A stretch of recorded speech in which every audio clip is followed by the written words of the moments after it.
So seo ceist 17 leathanach dó séné. Bhí goibh le haig op bhile ceann níos dacra. Dúirann sé chun gléas áirithe a dhéanamh. Okay, to make a certain tool, chuirtar cónar bhór las fear go bacht. Okay, now tain an físeán seo tríd an ceist seo míniu é. Seo an creek le haig é sin. Mar so leabhard 6 cm atá ná an las fear, so tá sé seo 6 cm, so cílíonn sé sin gaithig a bhfuil 15 cm fágtha an seo. Is é 15 cm omláin an gléis. Scríb síos iarda an chón, so is é sin 15 cm. Bhuaigh sin riamh Toirt an chón, so 1 trín pi or cearnatha h, so Toirt an cón, so sin 1 trín fá pi, agus tá ag fágáil é I dtíormí pi, so tá ag fágáil an pi mar seo. Fá or cearnatha agus tá or 6 cm tá is agin. So 6 cearnatha fá h sin 15. So cuir é sin isteach san ormhán, nó is féidir leat ará é 3 isteach a 15 sin 5, 6 fá 6 sin trocha 6, trocha 6 fá 5 sin 108 agus an sin pi.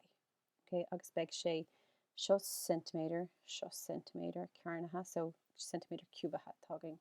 So 108 pi centimeter cubatha. So sin an slí is scríbann tú I dúirmí pi, just fágann tú an symbol pi ann. Okay, so that's cuid a hain, or cuid I, cuid a dó. Riamh Toirt an las fear I dúirmí pi. So Toirt sphere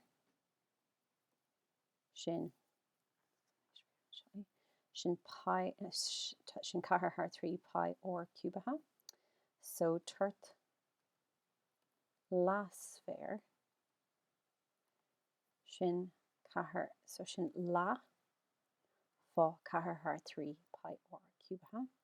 So cuir isteach de ormhán lá fá 4 no just mína gur tain dó isteach dó ormhán dó isteach 4 gá or. So you have dó haar 3 fós pi or cubatha.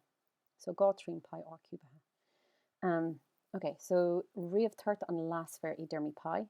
So sin gá trín pi agus an sphere sin gá ná 6 cm, so 6 cubatha. Okay, so mal an díobh sin a chur san ormhán mar is gná. No is féidir leat é seo a dhéanamh a ceann ach féidir go sin níos tapúla. Dhéanamh ar an ormhán 1 4 4. Tá mé chuné sin scríb just díircisteach 1 4 4 pi agus centimeter cubatha Toirt, bíonn sé I gcónaí is centimeter cubatha. So sin an freagra de cuid a dó Toirt an las fear I dúirmí pi. Ní bhaig tú lá marcna man scríbann tú na héad, so tá na rudí seo anna táchtach ar fad. Agus a gcónaí déan check Toirt beag sé cubatha. Okay, cuid a 3.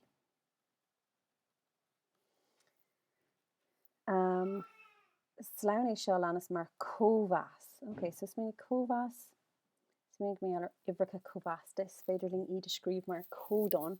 So cómhas sin rud céine ach in anad sé in anad 4 3 mar hampla, scríbimid 4 gogt, scríbimid fecinn sé cosúla seo. Okay. Okay. So Toirt Sangna seo lans mar cómhas an firm is simply de. So rinne mar é sin an lá dhearnach. So Toirt an cón I gcómhas Toirt an las fear, Toirt cón, gcómhas Toirt an las fear, agus bhí mé a grá é seo le haig sampla, but ní hé sin I gceart. Okay, so just bí cón mar mé eile sin just sampla bhí mé míniu an lá dhearnach. So Toirt an cón tá sé gin an seo. It's 108 pi centimeter cubatha.